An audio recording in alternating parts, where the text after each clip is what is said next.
তুই যদি আরেকবার শুয়ে পড়িস তো কিন্তু লাত্তাতে নিয়ে যাবো। না কত ভালো আছে। হ্যাঁ এবার ঠিক আছে না, তুমি একটু বাঁকা করো তাহলে ঠিক আছে। আপনাদের প্ল্যাটারগুলো আচ্ছা আমি ওখানে গিয়ে তারপর বলছি।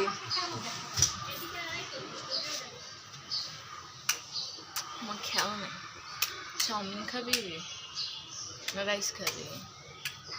বাসায় গিয়ে ভাত খেতে হবে। আমার বাবা সেটা এমনিও খাওয়া লাগবে, তুমি বাইরে যাই খাও, কিন্তু এখন কি খাবা? চাউমিন খাবা না রাইস প্ল্যাটার খাবা? রাইস প্যাটার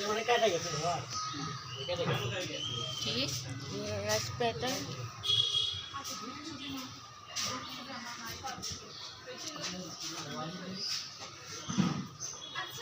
আমরা দুজন পাগল হয়ে গেছি। আমার শেষ ছিলাম না কবে, আমার শেষ। ওয়াও ব্রো আমারও।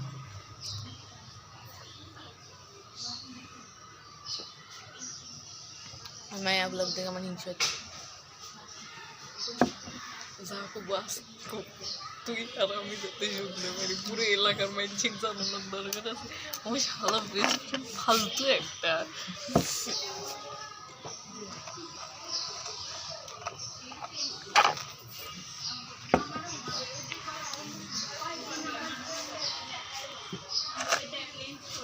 থাকতো তার খাওয়া লাগবে না, মেলা খাইতে জাতি দেখে